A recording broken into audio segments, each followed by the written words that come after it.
right. Well, hello everyone and welcome back to 48 Now. I'm digital host AJ Wiest and Best Life Recovery along with St. Stephen's Music Hall.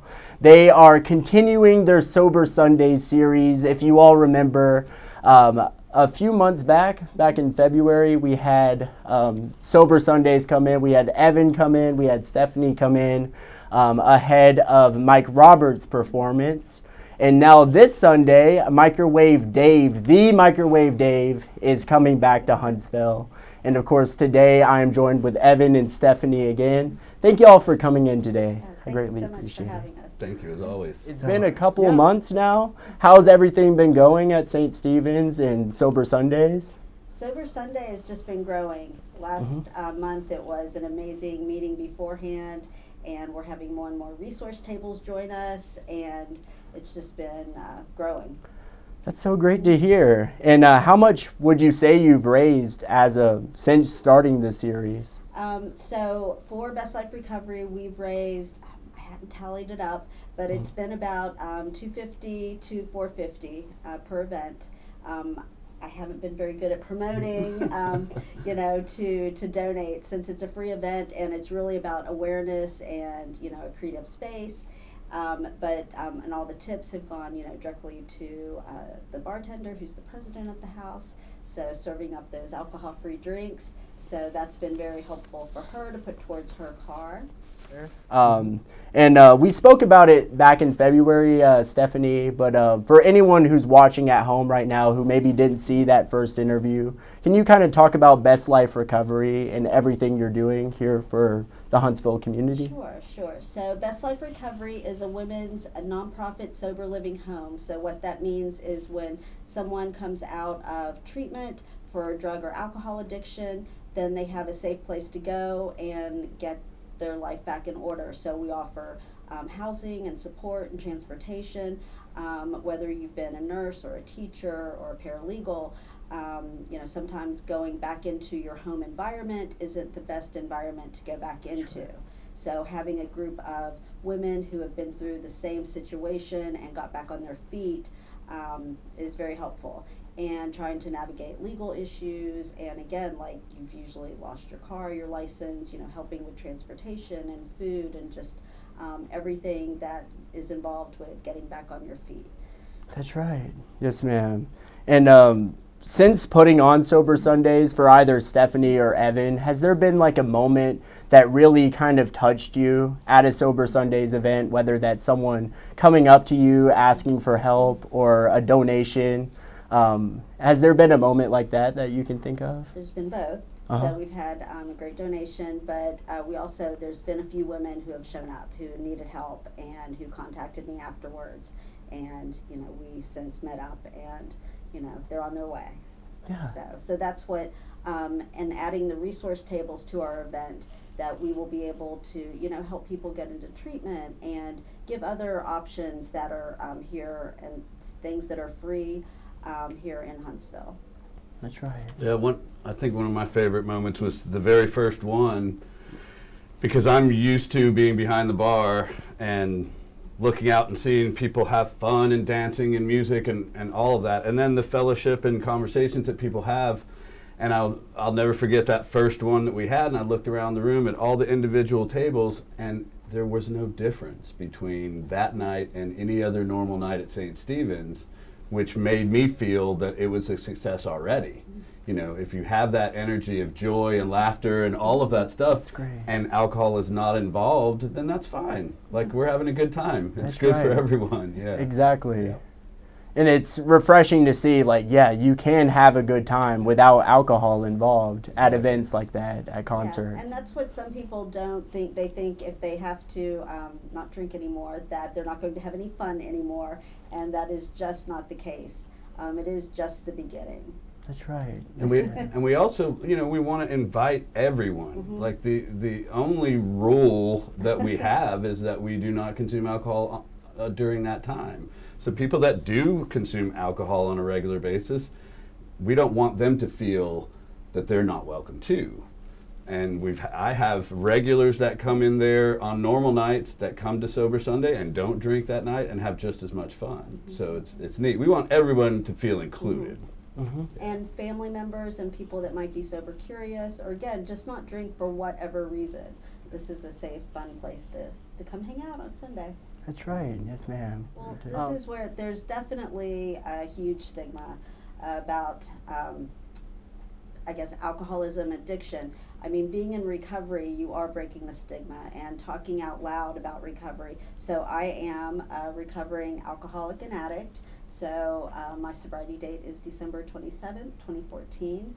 And with the help of, other women in recovery and people in the music community that are sober, it is a learning process, navigating life's terms without alcohol or drugs after, living a life in addiction. Right. So, and there is a stigma attached. People think it's the person that's under the bridge, drinking from a paper bag, and it actually could be your nurse diverting medication. There's a lot of different pathways to get into recovery. So. I think another thing that I found is kind of neat in booking the musicians for it is seeing how many sober musicians we have in Huntsville. Like a Mike Roberts. I mean, he not only has he been a rock star for decades, he owned a bar. Right. So for someone like that to continue a lifestyle of being a musician and not consuming alcohol, to me is like really surprising but encouraging and awesome. So we've had already 5 different sober Sundays, I think now.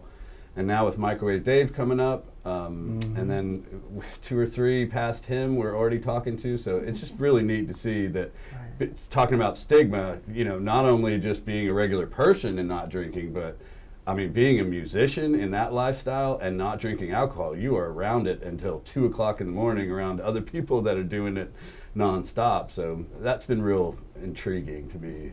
That's great. And that's how, my life got... because being in the rock and roll industry, that alcohol and drugs was acceptable, and it just became a part of the lifestyle, and soon it was a terrible habit.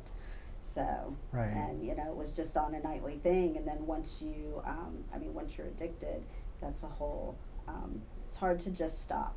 So that's where, we're offering help for people who have questions, or again, you don't drink for whatever reason. And it's so great to see Sober Sundays and St. Stephen's Music Hall offer that place for people to kind of talk about that.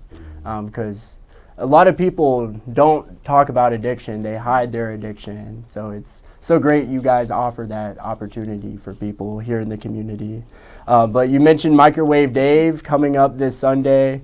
Definitely want you to talk a little bit about him, and what are you most excited about what he's going to bring to the St. Stephen's stage? I'm excited to see him play every single time he plays. Me too. I was the president of the Microwave Dave Music Education Foundation for 10 years. I'm still involved in the Concerts in the Classroom program. I'm the director of that. So I work with Dave and his band, the Nukes, playing in elementary schools all over North Alabama. So with Dave, it's more than just music. There always seems to be some underlying cause to why he's doing it, whether it be education or whether it be the sober night. So he's got a good heart, and I love him. He's a brother of mine. So I'm excited to have him part of this program and this night, and everybody will be excited to see him. Everybody loves Dave. He's our teddy He's bear. a legend. Yeah. Is there a certain song or a track that he might be performing you're especially excited to hear? I mean, he always plays the Roadrunner. That's the big hit. That song actually gained notoriety, at least his version of it, in Europe. And it was played in a soccer stadium in Europe and actually helped the team. I think they won the championship that year. Wow. When they started using it as a chant and a big energy boost for the team. It's such a neat story whenever he tells it. But yeah, the Roadrunner's always the one that people look for. Wow. Yeah. He's got that good mojo. Oh, yeah. I might have to listen to that every day. Working. Yeah, Yep. Roadrunner. I'd like to talk about Guitars for Good for a second. Okay. At our last Sober Sunday, there is an organization called Guitars for Good, and they provided 5 local nonprofits with guitars and ukuleles, and they presented it at the show last month. So that was super exciting. And they gave them to Shower Up, to Ross, which is the recovery organization for support specialists here, to who else? The Common Ground Recovery, and to the Archway Recovery House, and there was one more. Me. To Best Life Recovery, we got two guitars and 2 ukuleles, and we're going to start taking lessons. I think one of these upcoming Saturdays, they give free lessons at one of the places here.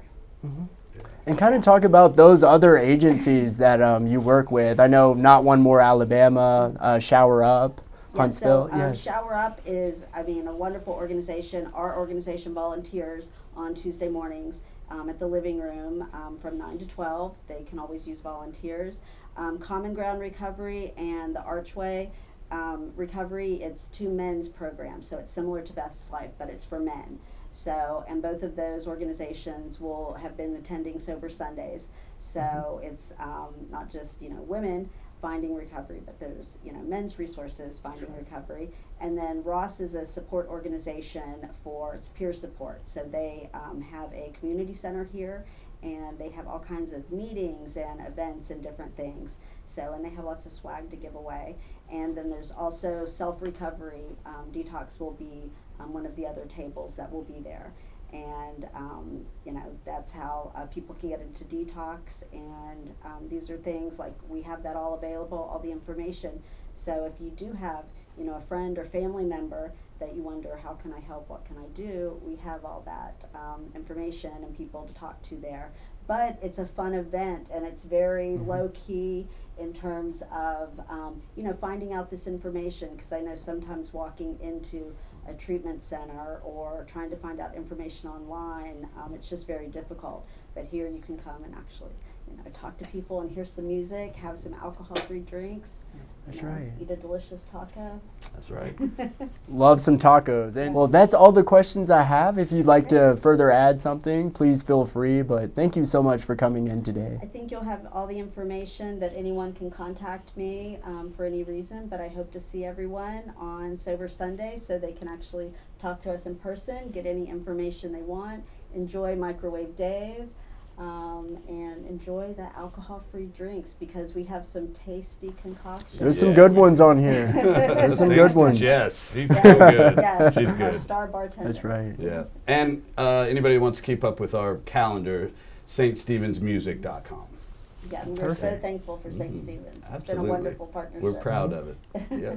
And now I am joined with Miss Kim Holder. She is with Not One More Alabama. Kim, thank you so much for joining in today. Thanks for having me, AJ. I like being a part of this group.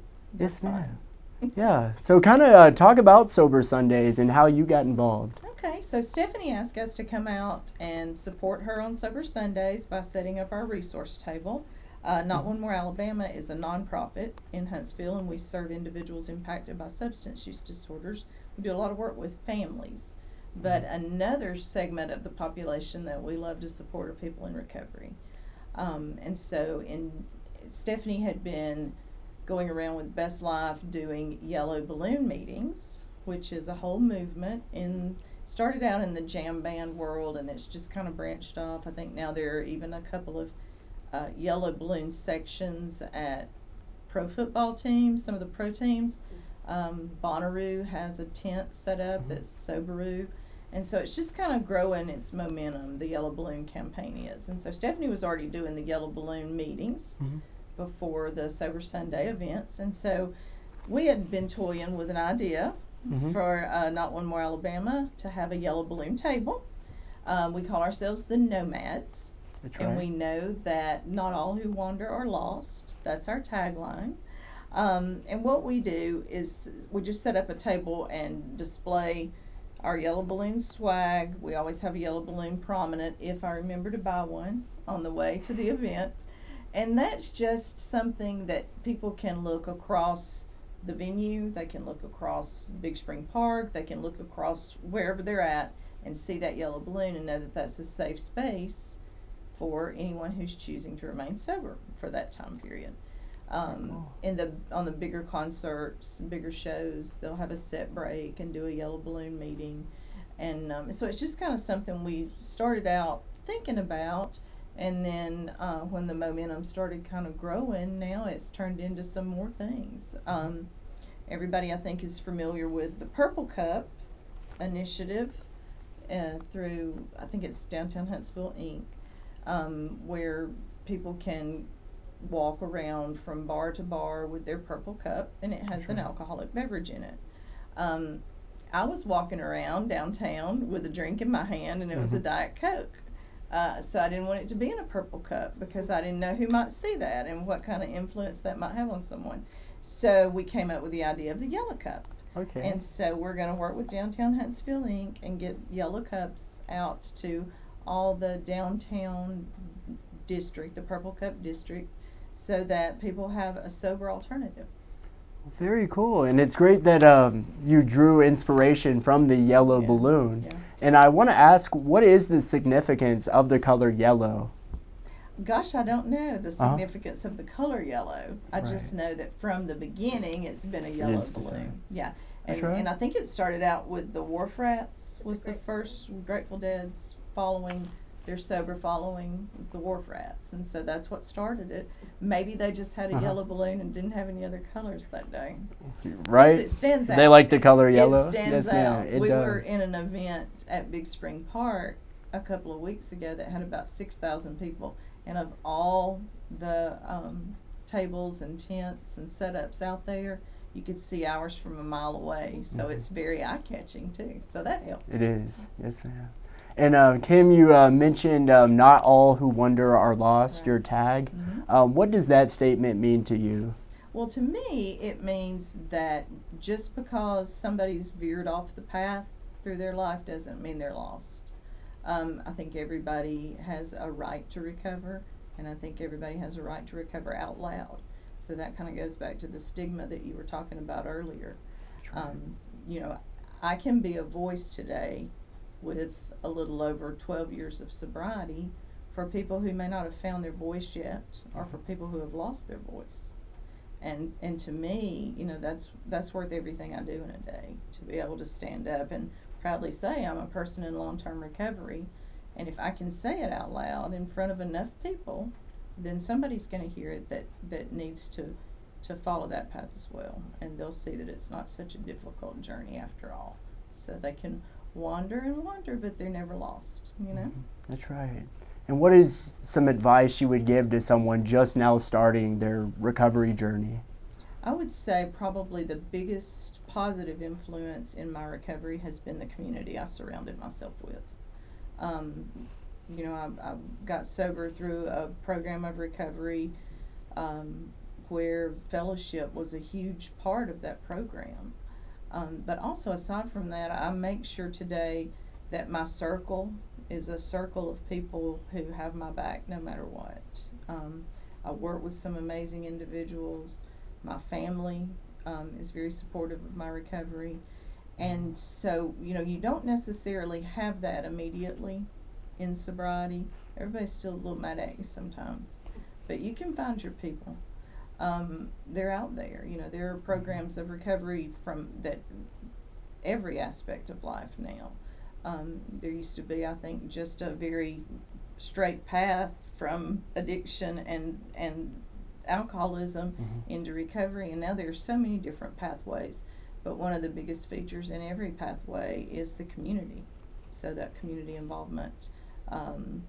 Johann Hari, who is a famous author, one of the lines that he did in a TED Talk says that the opposite of addiction is connection. And so it's kind of like an antidote to me. I just surround myself with good people, and good things tend to happen. That's right. Yep. Yes, ma'am. And talk about some of the hardships you kind of had to face, like climbing out of that alcoholism. Well, I think a lot of it, and this is something, it's funny you ask, because just the other day I had an occasion to be back in my hometown, and it occurred to me just kind of out of nowhere that how public my fall had been. You know, I went from being I wouldn't say a pillar in my community, but I was almost a pillar in my community, to being I used to laugh and equate myself with Otis from the Andy Griffith Show, you know. So I had 12 years before been in jail on one side of this building, and then I was sitting in a very important meeting with the mayor of the city on the other side of the building 12 years later. And so it's kind of a full circle moment for me. There were a ton of hardships in early recovery, but there weren't nearly as many as there were in active addiction. So once I think once someone has the substance removed from their body, that's a very small portion of the battle. I think the real work begins after detox. But there again, you know, if you started out surrounded by people who have been there and done that, and have your best interest at heart, then you have a much better chance at success that way. That's right. Yes, ma'am. And that just goes to show it's like withdrawal and climbing out of addiction is very temporary, but if you stay in active addiction, that's permanent. And it really is very well said there, what you said. And thank you so much for sharing. You're welcome. Yes, ma'am. So kind of talk about Sober Sundays, and what do you love most about it? Is it the community? Is it the music? Is it a little bit of everything, helping others? It is a little bit of everything. Yes, ma'am. And we do get a chance to help others while we're there too. I think for me, you know, I love to see people who are recovering publicly, who are setting examples for other people just through their actions. And I think anytime we can bring in, you know, big name music. That's right. Here in Huntsville. It's going to be there Sunday night. And I love to watch people that come from all walks of life that, you know, they're all there for the same reason. They're there to kick back and enjoy music and do so without consuming alcohol. And that's just something you don't find anywhere else in Huntsville. Now, this is a movement that in most metropolitan areas, which I think we're becoming quickly, that's kind of taken hold already. And so we're a little bit behind the curve, but we're going to get there. Huntsville is, it's a hard town. It's a hard town to kind of get people on board when it comes to admitting that there is a problem. And then once we've admitted that there is a problem, it's a little bit harder still for them to figure out there's a solution. And getting everybody on the same page is part of that solution. And this is just one way to get that started. That's just right. to be public with it. Stop the stigma. Yes, ma'am. And talk about Microwave Dave. Listen, he's the man. And I don't want to age myself or Dave, but Microwave Dave has been around longer than me. But I remember him in Huntsville from, you know, teens and 20s. And so he's a staple. He's like a legend in this town. And so it's going to be great to have him out Sunday night. It'll be a great event. Very nice. Is there a song you're especially excited to hear? No, I just want to hear Microwave Dave. I love right. all the songs. And they picked Roadrunners, so that took that off the table. That's right. They stole it. That's yeah, right. That's dang. right. Well, Kim, that's just about all the questions I have for you. If maybe I didn't ask something you'd like to add, No, that's feel fine. free. Notonemorealabama.org is our website, and we do have family support meetings on Tuesday nights, and we've started a grief support group as well. Just some of the programming that we do that's kind of growing along with our Yellow Balloon campaign, Nomads. So we're excited. We love our town, and we want to see everybody have a chance at happy and meaningful recovery. Very well said. Okay. Right. Well, now I am joined with the man himself, the Microwave Dave. He will be performing this Sunday at St. Stephen's Music Hall for Sober Sundays. And Dave, thank you so much for joining. Thank you, AJ. Thank you. I wish you would not refer to me as the anything, okay? That's having that attached to your name after I see people that I don't care for very much on TV sometimes, and there's a the. Yeah, I would rather just not be the. So All right. Microwave Dave is fine. Thank you. Okay. Yeah. Microwave Dave. Yeah, it's being pretty finicky, but it's just like adding sir to your name or something, you know. Like if you're a Sir Paul McCartney, you have earned it. You know, that's different. But if you're just Sir because you've added it to your name, it's a little too self-serving for me. So thank you. Okay. Yes, sir. Absolutely. And I know this isn't your first time. It's not your first rodeo at St. Stephen's. Kind of talk about St. Stephen's and not only what makes it a great venue as an artist, but as a viewer who's just participating. Well, they've managed to do something that no one else has done, and that is put together a venue that has some of the atmosphere and some of the encouragement for artists and encouragement for a music audience that some of our historic venues, Jay's Lounge, the Tip Top, the Coffee Klotz Bar, some of those places, Lanny's, Humphreys, the other places that have been downtown. The Turning Point.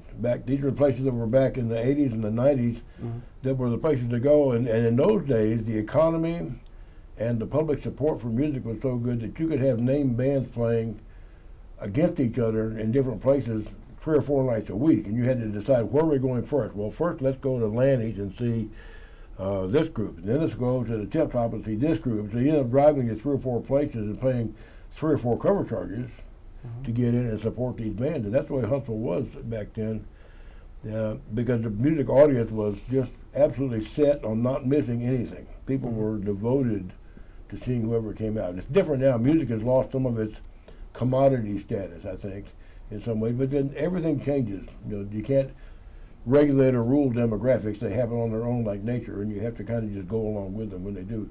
So I think what Evan and John have done down there is capture that atmosphere.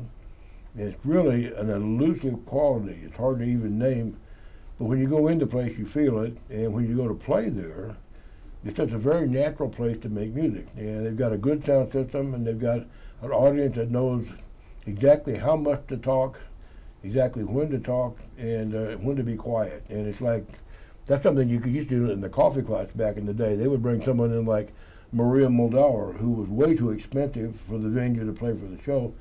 But Carol Recker would bring her in, and the people would sit there and listen to every single word, because how often are you going to be in a room with Maria Moldauer or with John Hartford, for example? You're going to be in a room with 80 seats and see people intimately. And that's what they have over there. Evan knows exactly how to work a crowd as an MC, as a host. He's excellent at it.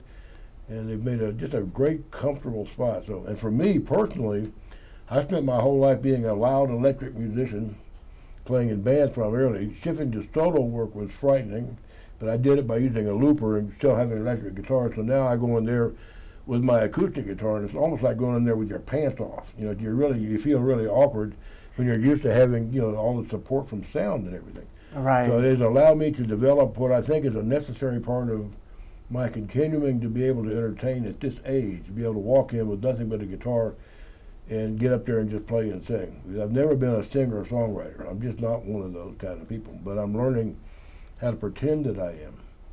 That's right. Yeah. Yes, sir. And I hear you're doing a great job thus far. Yes, I need sir. to talk to whoever told you that. I have to get that notarized. Yeah, write that down. There's 3 in here Yeah. right now. Yes, absolutely. Are there any big songs you're especially excited to perform? Well, I was talking to Stephanie on the way in, because as being a blues artist, of course, it's like when you play a wedding reception and I have 55 songs about breaking up as a blues artist, right? And what's wrong with the other person, because that's what a blues artist does. You talk about, if you're a blues man, you talk about what's wrong with the woman you were in love with. If you're a blues woman, you talk about what's wrong with the blues man you were in love with. And that's how it works. It's a way of relieving tension. And if you make it kind of humorous as a process, you actually encourage a little healing within it. So I have a lot of that kind of material. I have a lot of alcohol-related material. I don't drink anymore, thankfully, but I have a lot of alcohol-related material because I'm playing to people usually who are drinking. And I'm going to interject something here, and I hope Stephanie pull a plug on me on this if this is wrong. But I would like to say, because both addiction and recovery tend to start in mysterious ways. There's no one way that either one of them start. Life causes addiction, life causes recovery. But recovery takes a different level of decision making than addiction does. Addiction can just happen to someone. And because of that, if you're a person out there and you have taken a notion that maybe it's time you addressed your situation with any substance at all, there might be a chance to walk in and just stand by the door and look at people who have been through what you've been through. You don't have to interact if you're not comfortable, but just look and see that you're in a community of people that know exactly a version of what you're going through. They know it because they are living it, and they're living it out, and they're showing by being there that you can still socialize, you can still have fun, you can still be in a community of people celebrating without having to be victimized by your addiction and hopefully your former addiction. When I was going through this, I made up a poem. I wrote a poem, a 4-line poem. I have to get my best poets, which are All right. 'Tis the nature of addictions to politic in our desires, demanding that we wing new fictions and simultaneously be liars. Because that's what addiction does. Addiction will come along and trip you up with the simplest little thing, and next thing you know, you've fallen. You get clean, you get recovered, and the next thing you know, some little silly thing that has nothing to do with anything has tripped you up. And you've made up an excuse for it in your mind already. You're a built-in excuse machine. So if you're out there and going into that phase to enough where you're thinking about maybe it's time, here's a great chance to go in and not only see some people and be entertained, but talk to some professionals who are not only have been through, they're helping other people because they know how to do it, and they've been very successful in bringing people together. As Kim and Stephanie have been really successful with the people they have brought out of this. So it's a big deal. I have a lot of family and friends that have been through it. I can't think of how many musician friends I have lost to alcohol. Not driving, although some of that too, but the number of people I know who stopped drinking, got well, started drinking again, and then that it ended their life. The system collapsed, and the last time you saw them, they were hallucinating in a hospital. And they weren't really sure who you were, but they were glad you came. And I've been through that with people right here in Huntsville that I know very well. So it's a deadly thing, and the fact that we get to go out and address it as that, and socialize with everyone knowing what the boat is here. We're all in this boat. It's going the same place. All we got to do is if somebody falls over is hold that hand out. So here's the hand if you want to grab it, but you've got to grab it. We can't grab it for you. You've got to grab it, get back in the boat, and just keep going. So I'm a full-time believer in the necessity recovery and in the people who are willing to take their lives and make recovery the central focus of their lives for other people. And that's what we have with Sober Sunday. Yes, sir. That's very well said. And would you like to share your recovery journey with anyone? No, I would not. I would rather maintain my reputation around here as no, well, I mean, I did a lot of drinking in college. That was the beginning of my drinking, so I was going to college back in the 60s. And then I went in the military. And the military is an easy place to drink. It was a lot more so back then, I think, than now. I think they're addressing the situation now system-wide in the military. But in the thing, and I was assigned to Vietnam, and in Vietnam you get a ration card for the PX, and the PX supplies hard liquor, wine, beverages, and so what we would do was have a group of guys that drank together, and we would go, what do you got left on yours? Well, I got a case of beer. Okay, what do you got? I got 2 bottles of wine, and I got a bottle of hard liquor. Okay, that should get us through the night. So we all go out and get all that for the one night, right? And the idea was you didn't want to be the first person to pass out, because if you did, the ice chest got dumped on you in your bunk. Wow. That was your thing for not being able to hold your liquor. It was very much a peer pressure oriented drinking, but that was how we put up with being in the war zone during the time of the Tet Offensive and the May Offensive, and when the war was actually, we were in a big base, but we were under attack, we were under fire, and we were, as Air Force people, we were not armed. We had to sit there and just take cover. So I did that, and when I came back to the States, I came back on emergency leave because my father had a stroke, and I had been there 9 months of my 12-month tour.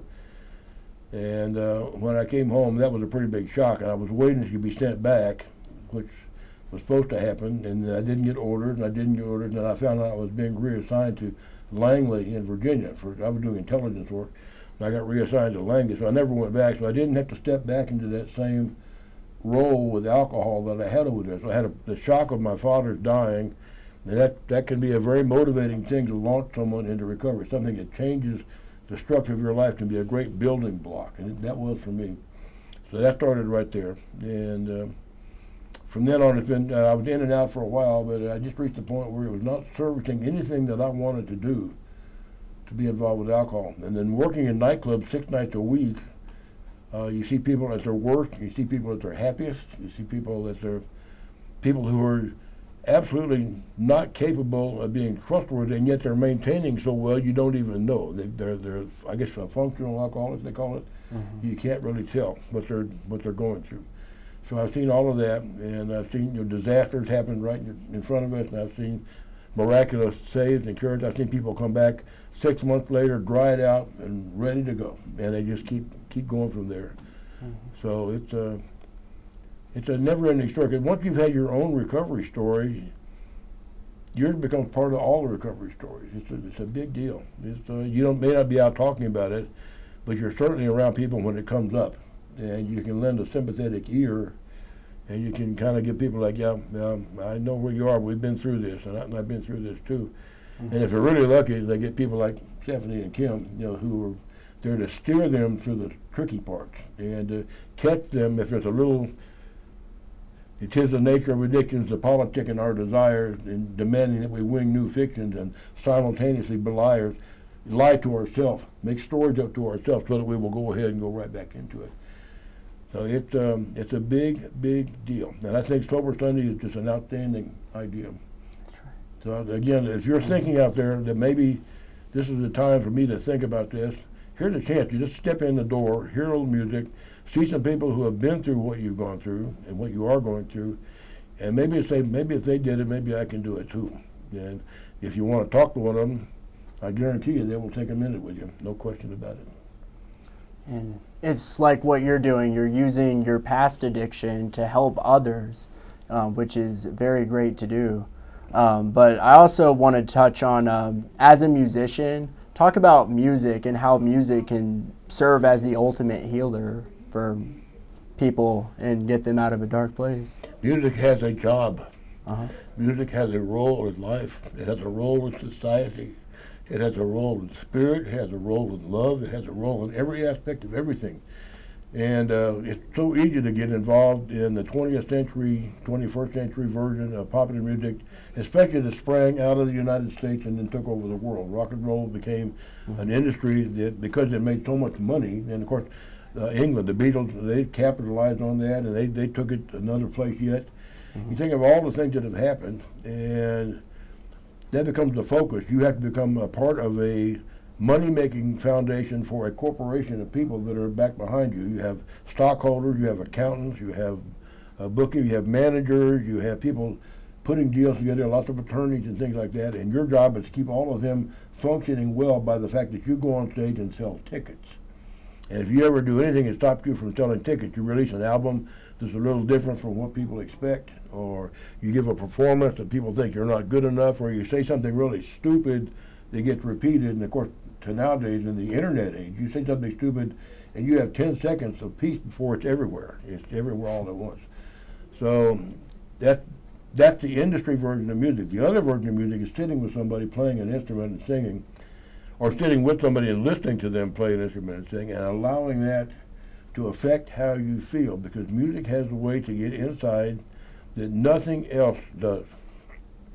I know artists that are painters, I know artists that are sculptors, I know artists that are writers, and they all say the same thing. If I could do what music does, I would be a lot happier, because music does it on its own. You harmonize sound, you rhyme lyric, you try to create a picture or a story with your lyrics, and mostly you're trying to create an experience for people, and hopefully the experience comes from them rather than from you. You provide a fertile piece of material and let them plant their own story in that and grow something out of themselves out of it. So I am fully, the older I get, I'm 79 now, and the longer I go, the more I see it's absolutely set in stone that music is a functional part of human community and individual human life. If you have to live by yourself, you can still sit around and make music and make some of your time a little better.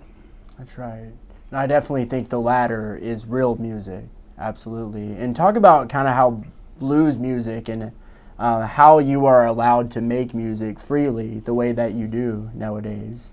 Well, I think it's pretty miraculous, number one, that I've been allowed to play the blues. I'm racially unqualified to start with. Blues is the music historically of our black people who came directly out of slavery. And we're not supposed to talk about that anymore, but you can't talk about the blues without addressing that slavery was where this style of music came from, because African people have settled all around the world in different places, but only the ones in America came up with blues.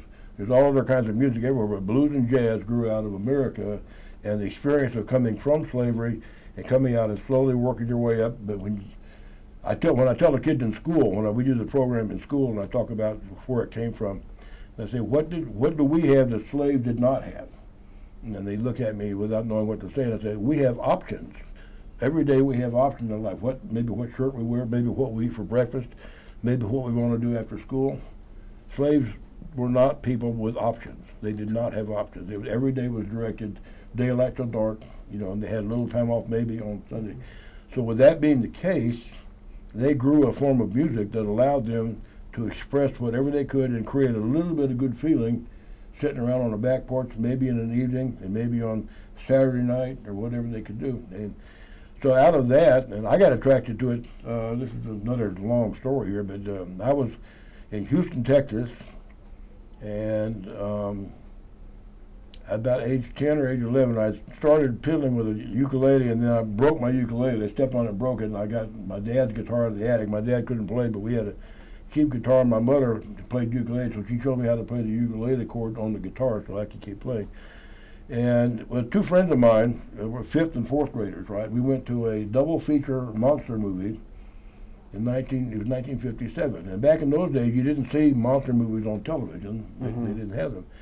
So we were not prepared for this cheap production that's designed to be as gory and scary as possible.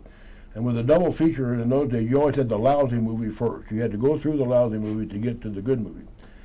And the lousy movie had this feature that had very cheap production, but they had one money shot. The one money shot was this lovely woman transforming into this awful creature with a big close-up that fills the entire screen like this. And the three of us are sitting in the balcony like this. And we were actually on the payphone to my mother to call her to pick us up before she'd gotten back from dropping us off.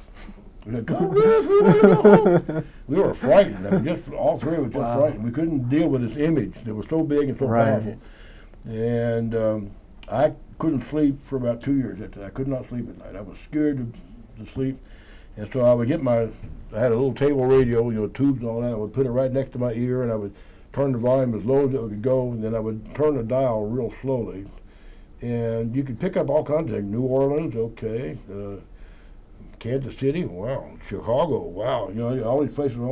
And the first time I heard Howlin' Wolf's voice, I didn't know who it was, but it scared me almost as bad as the movie did. It was a frightening voice. It just, what is this? I didn't know. And then I started finding more things. And my dad would say, turn that radio off and go to sleep. And yes, sir. So I turned it off, and I'd lay there just afraid to move. So at Christmas, I got a Remco crystal radio kit, about $5.95. The plastic snapped together, operated off a single battery, and the antenna was a piece of lamp cord with an alligator clip that you hooked to anything grounded in the house. And that was your antenna. Wow. Your tuning coil was basically, for lack of, it was about like a paper towel or a toilet tissue tube, for which you had to wind a very thin copper wire perfectly from one end to the other. And that was a challenging job, but you had to do it absolutely perfectly. And I got all the way down to this end, then I snapped the wire before I got to the end. I was like, so maybe it'll still work, So I hooked it up, and nothing. And then all of a sudden, at that far end of the dial, the upper end of the AM dial, here was the black radio stations, KYOK in Houston. So, well, I've got music, but it's different.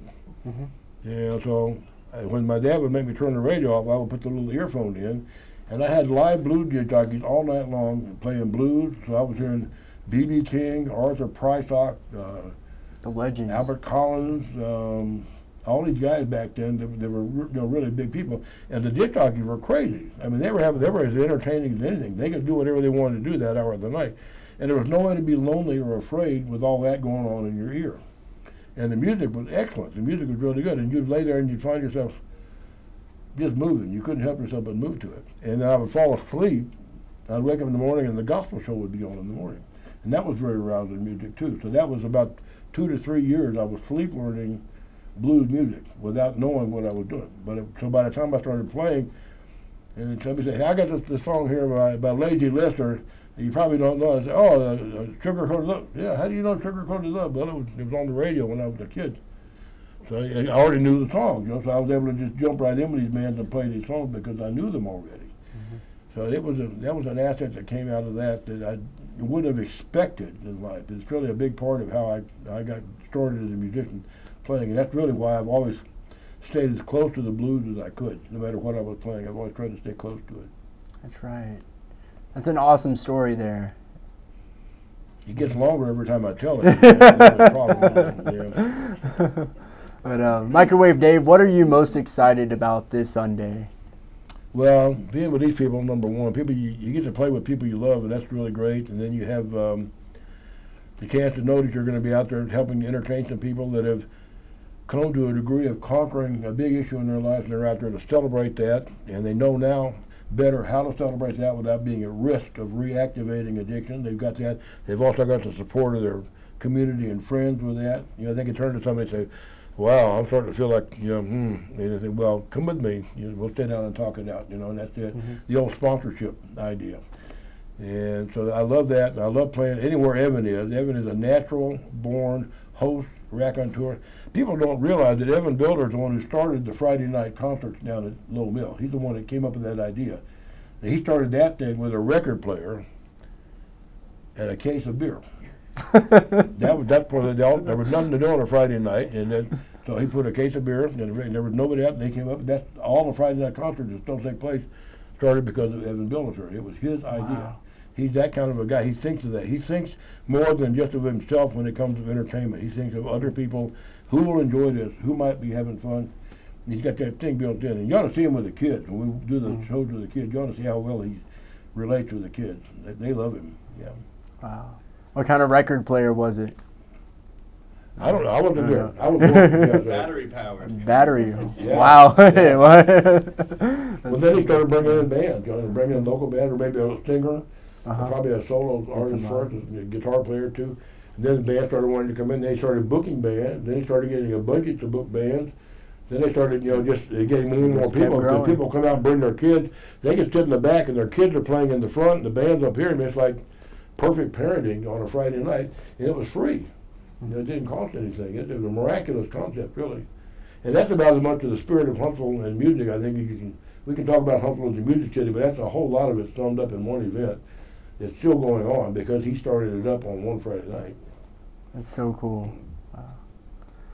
Well, Dave, that's just about all the questions I have for you. Yeah, thank you Adrian. so much for coming in today. I greatly appreciate it. Thanks for all you do, too. Thanks for you giving voices to people that have stuff that maybe is not really newsworthy, but they have a chance to get up and get out exposed where they can maybe help somebody else, too. Thank you. That's right.